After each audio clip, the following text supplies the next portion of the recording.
One pull of this trigger, you don't want to with me, my cracker. Come on, at you like a heart attack.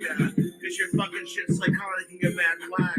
You stupid ass transition cracker. It's your boy King Cobra. So that last wand video you saw me making, I was making one of my orb wands where I take the wand itself and I put a marble in the handle of the wand right here, and it sticks out, and it makes it look super mystical and cool.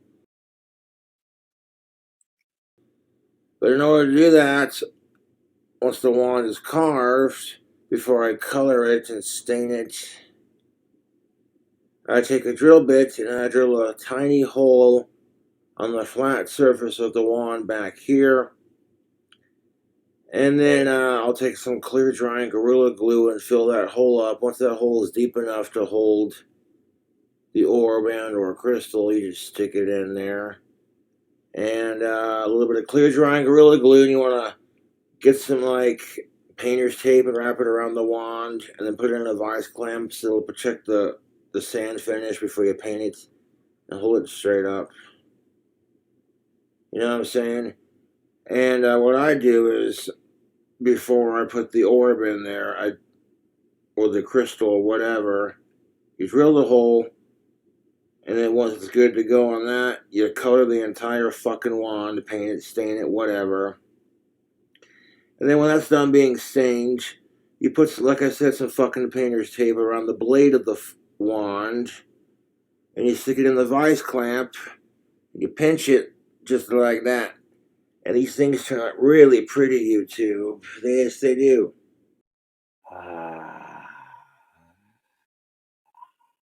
The reason I put painter's tape on after painting it is so if I go to put a crystal or an orb in the handle or on the tip of a wand, scepter, staff, whatever, you know what I'm saying? There's an art form to it. Now, two things. One, all my clear drying Gorilla Glue dried out. So I DoorDashed a little thing of Gorilla Glue. It's not the Gorilla Glue I'm used to, but it's this clear liquid gel. It's supposed to dry in like 10 seconds. Not sure how it's going to turn out, but that was a bit of a tricky thing to figure out, but I got it figured out. The squeeze ball is kind of hard to squeeze out, so you got to like fucking shake it, you know what I'm saying? Then I'm taking the cap off and just dumping it into the hole of that one up there. However, when I was drilling out the base for the orb in that wand, the drill bit started to go through the side of the handle. And definitively, I'm not going to give away a wand that I have to patch up. That's just not how I roll. I like to have my wands perfectly carved out. One take. You know what I'm saying? So there's an inspection process and a due process when making them. And there's an art form to it. But I have like 4 more wand blanks to work with, so I'm not tripping about it. And it's just Cobra Craft policy, people.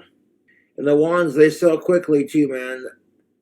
For a wand like this, black and green one that I hold in my hand, I would sell it for $48. It sits in my pockets. That's most definitely what's up. But yeah, people were watching my last wand short. And I've made wands like that before, where I take the marble and put it in the handle. And the last 2 I made in that attempt were perfect. The thing of it is, YouTube, the fancier you get with the magic wand making, the trickier it is to make. That's just the magic trick of it, if you will. Do I have examples of something bigger than this tiny wand? So, no complaints on the Gorilla Glue replacement, because I'm out of super glue anyways. And I need to make a couple of wands for my Etsy, so, and I'm not going to sell this one. I decided to see what it would look like finished and try my best to patch it up. And then be a bit more careful carving them out with the next 4, take my time, and we'll be good. Considering my track record, the last couple of wands I tried carving out snapped on my lathe. These things are actually a little tricky to carve out on that little lathe of mine, but that thing kicks fucking ass. And it's definitely improves the quality of my wands. Granted, they're not the old school KingCobra wands where I collect the wand wood from nature, but in a way it preserves nature and makes the wands fancier.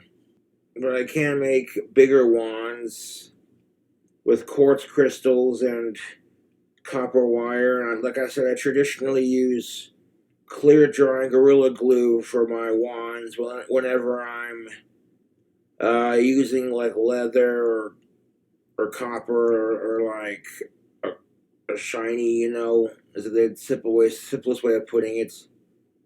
I call it an orb, but it's basically a marble, you know what I'm saying? So if you got a marble with a bunch of crazy cool colors in it, man, and you mount it to the hilt of your wand, they look really cool and mystical, you know. And wands like that you can charge a pretty penny for because it shows. I've been making wands for years, so my craft is starting to come in handy, and I sold like 4 wands not too long ago for like $407. God damn it! And one of them had a marble wand and like 3 smaller non-marble wands, but they were all lathed out beautifully and stained with wood stain. And you know the Mod Podge that I use.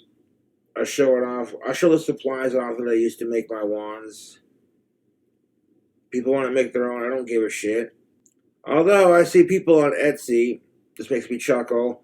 They get chopsticks, wrap it in hot, paint the chopsticks, wrap it in hot glue, and you know those art craft pipe cleaners and construction paper, and they use hot glue. And I'm just like, and they sell it for $5 a pop, and I'm like, well, that's cute, but